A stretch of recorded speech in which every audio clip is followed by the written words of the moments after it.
So much, Allie. Oh, this morning, more neighbors are finally waking up in their own homes and their own beds nearly a month after the water main break crisis in southwest Detroit. Nearly 400 homes were impacted by that severe flooding, forcing about 200 families to set up in hotels. Now, 7 News Detroit was first on the scene as the water began racing down the streets in the middle of the night back on February 17th. And we've been committed to hearing your stories in the weeks that have followed.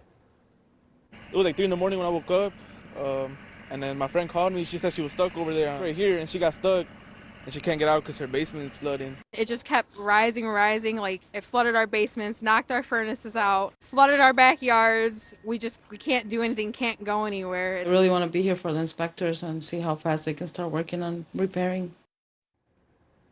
It's still surreal that it even happened. 7 News Detroit reporter Brittany Toulis is joining us live from southwest Detroit, raising the voices of the residents wondering about the losses that they're facing. And Brittany, it has been a long road already, but there's still more work to be done, right? There is, Alicia and Keenan. City officials say they've really hit their stride since that flooding a month ago put about 200 families in hotels. Crews have gotten necessities like power, water, and heat back on for about half of those households to move back home. But officials and residents both say recovery is still far from over. Everything's going back to normal, looks like. Yeah. Still got a lot of work to do, but it's getting there.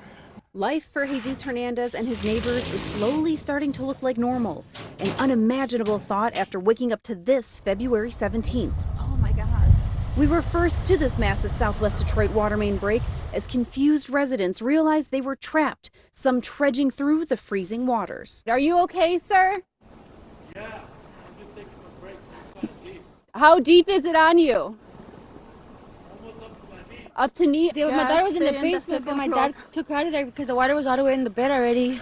Oh, so it started flooding as she was sleeping? Yes. How cold was that water? It looks icy. How cold did it feel? If it felt like Titanic, I would say like Titanic. Feels great because now I'm gonna have heat in the house and warm water. They installed a hot water heater, water tank, and new electric box and new plumbing. The water damaging 400 homes, displacing 200 families due to loss of power, heat, and water, along with ruining dozens of vehicles. In a Wednesday update, city officials say they're on target to hit their 6-week repair mark. The furnaces, the hot water heaters, the basements will be restored in that timeline. We've already gone from 200 families in the hotels down to 100, and we have 30 right now in the process of moving back. We've got a cadence going now where we're going to be able to just rip through the rest of this work. Homes with previous issues or with more severe fixes like burst pipe damage will take longer to repair. DWSD and GLIWA are still splitting the cost of that uninsured damage, with estimates totaling up to $10 million.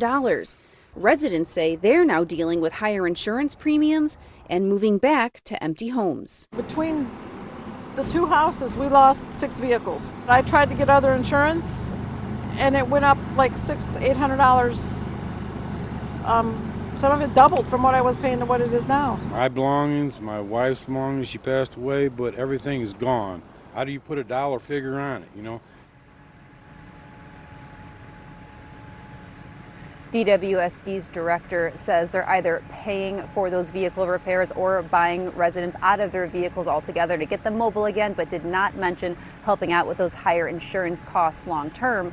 GLIWA says next on its list is getting Beard Street here back open for through traffic.